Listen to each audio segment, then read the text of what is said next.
অনেক নেতৃবৃন্দ এখানে অবস্থান করছেন। আজকে এই ফাঁসির দাবিতে শুধু ঢাকা না, সারা বাংলাদেশে এই কর্মসূচি পালিত হচ্ছে। ফাঁসির দাবি নিয়ে, শেখ হাসিনার ফাঁসির দাবি নিয়ে আজকে আমাদের কর্মসূচি পালন করার কথা ছিল না।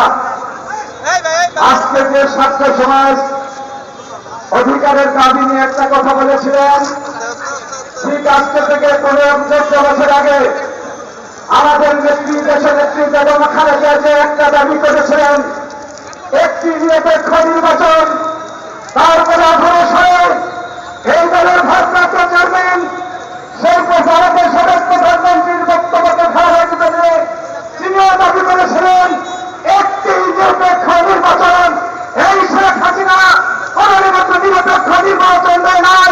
14 তারিখে 72 সালের প্রহসন নির্বাচন, 18 সালের মধ্যরাতের নির্বাচন, এই বছরের 7 জানুয়ারি আরেকটি ভোটারবিহীন ভোটবিহীন জনগণ সম্পৃক্ত হয় নাই তেমন একটা নির্বাচন করে এমনি একটা তাহারা শেখ হাসিনা বললেন আমাকে বাংলাদেশের মানুষ নিরঙ্কুশভাবে নির্বাচিত করেছে।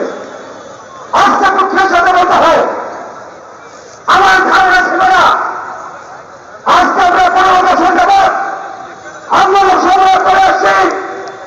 এই যে গত এই 5 তারিখের আগে যে হত্যাকাণ্ড হয়েছে, সেই হত্যাকাণ্ডের আগে আমাদের বিডিআর লাইন বিডিআরের আনন্দজন জনকে শ্রেষ্ঠ জন নজর সহ শ্রেষ্ঠ অফিসারকে হত্যা করেছে এই শেখ হাসিনা। শেখ হাসিনা হত্যা করেছে।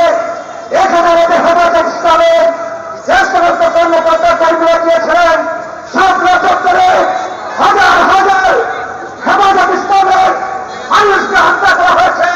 কথা বলতে দেওয়া হয় নাই, লিখতে দেওয়া হয় নাই, সমস্ত কিছু স্তব্ধ করে দিয়েছে।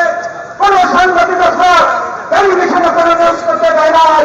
কত বড় অত্যাচারী, কত বড় জঘন্য, কত হত্যাকারী পৃথিবীর ইতিহাসে হার কাটিয়ে সর্বশেষ 15 বছরে আমাদের হাজার হাজার নেতা কর্মীকে কম করেছে, হত্যা করেছে। ইলিয়াস সহ অনেক নেতা কর্মীর ভক্ষণ হয়েছে।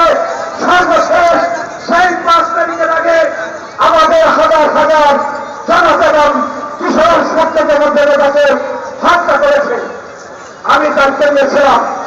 আমার চেয়ারম্যান তারেক রহমান ওদের পক্ষ থেকে যুগ্ম মহাসচিবদের বিভিন্ন জেলায় পাঠিয়েছিলেন। তাদেরকে হত্যা করেছে, কোন পরিবারকে হত্যা করেছে, কি অবস্থা পাইলেন। আমি গিয়েছিলাম।